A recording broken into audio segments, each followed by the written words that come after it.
Maraming salamat, Secretary Benny Laguesma ng DOLE.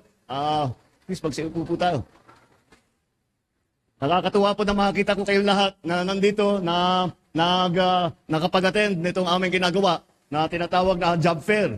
Tawag namin yan ay job fair, ngunit ang katotohanan, hindi lamang trabaho ang dinadala, lalo na ng DOLE, pati DSWD, pati yung mga iba't ibang ahensya. Dahil po, kung baka narinig po ninyo, sa administrasyon po ito, kinikilala namin na yung mga problema ng ating mga kababayan, ng mga pagkaraniwan na problema ng ating mga kababayan ay kadalasan kapag marami na ay hindi naman matulutas ng isang ahensya lamang. Kaya po, lahat po ng departamento, lahat po ng ahensya ay sinasama po namin sa lahat ng mga programa na ganito. Kagaya po dito, kung titignan niyo po doon po sa labas, meron yung galing sa DOLE na binibigyan dahil po yung tupad para yung mga nawalan trabaho. Kaya't nagbibigay ng tupad. At binibigyan pati ng suporta sa equipment, sa training, at kahit sa mabigyan ng kaunting puhunan para makapag-start po ng kanilang mga bagong negosyo, kahit na maliliit lamang. Pinag-uusapan po natin dati, lagi natin sinasabi ang medium and small scale enterprises. Ngayon napunta na po tayo sa micro enterprise, nano enterprise ang tawag din. Ang ibig sabihin nun, yung kahit isang tao lamang na nagtatrabaho, nagnenegosyo, shoeshine po nano enterprise na yun. Yung maliliit na garahe, nag-aayos ng kotse, yung nagugupit, yung nagtatahi, micro enterprise na yun, ang tawag natin ngayon. Kaya yung pati hanggang dun sa level na yun, ay tinutulungan po natin. At yan po ang dala po ng DOLE. At sinabay na rin namin yung PhilHealth, dinala namin dito. Alam niyo po, marami nag-aalala dahil sinasabi na wala nang pondo ang PhilHealth para tulungan ang mga may sakit sa atin. Ay hindi po totoo yun. Kung mararamdaman po ninyo, mula nung nakaraang isang taon, imbis na mabawasan ang mga serbisyo at yung pambabayad ng insurance ng PhilHealth, ito po ay dumami pa. Mas lumaki ang pambayad sa insurance, mas marami pa ang serbisyo na ibinibigay ng PhilHealth. Napakahalaga po niyan dahil po, alam naman po natin, lalong-lalo na sa mga nagtatrabaho, sa mga manggagawa, bawal magkasakit. At hindi lang dahil mawawalan ka ng income, ng kita mo dahil nawala ka sa trabaho, ay napakamahal kung minsan magpagamot. Kaya nandyan po ang PhilHealth at nandyan po sila upang tanggapin lahat po ng impormasyon ninyo at ilalagay po nila sa kanilang data center at makakapagbigay po sila ng PhilHealth na ID. Kasama na po dyan ang mga nagpapatingin, yung mga iba po na may karamdaman o nangangailangan ng gamot, andito po sila. Bukod pa ron, sa DSWD naman, yung mga iba po na nandito, ay sila po ay yung tinatawag namin na graduate na sa 4Ps. Dahil ang kalagayan nila sa buhay nila ay gumanda na. Kaya hindi na sila nangangailangan nung dati nang binibigay na tulong ng pamahalaan.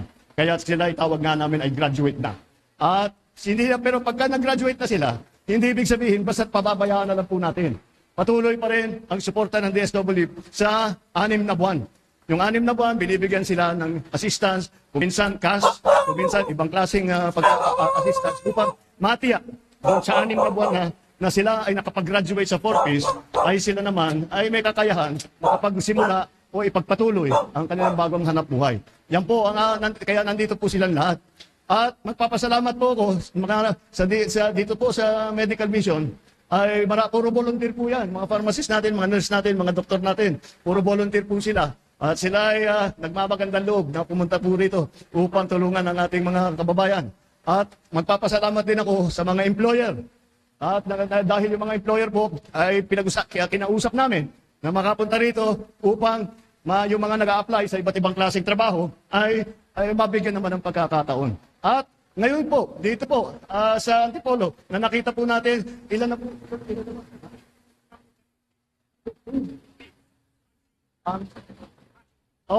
Alam niyo po, kung titignan niyo po, meron po yung mga iba rito, ang suot nilang t-shirt, hats. Hindi po ibig sabihin, mainit na ang panahon. Hats daw, ang ibig sabihin, hired on the spot. Ibig sabihin, nung sila ay nag-apply doon, sila ay nakinuha na, ngayon may pwesto na silang maganda. Kaya po, yan po ang patuloy namin ginagawa. At hindi lang po namin ginagawa dito sa Rizal, kundi sa lahat ng iba't ibang lugar sa buong Pilipinas. Kaya po nandito ang ating mga kalihim, nandito po ang mga head of agency natin, nandito ang mga RD natin, ang mga regional director sa iba't ibang departamento upang tuluyang tumulong sa ating mga kababayan. At magpapasalamat din ako siyempre sa local government. Kung hindi naman maganda ang ugnayan ng local government at saka national government, hindi po ganito ang magiging programa natin. Hindi kasing ganda nito. At mabuti naman very accommodating at very cooperative po ang ating mga local government officials, si Kong Dun at saka si Gong. Kaya ang sadya ko lang naman po rito ay tinitignan ko lahat po ng ganito.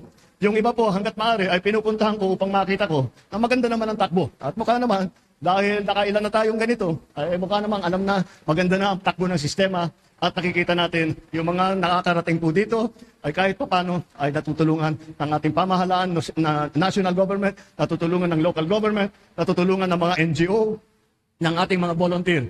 Yan po ang aming serbisyo na ibinibigay. At ito po ay panibagong sistema.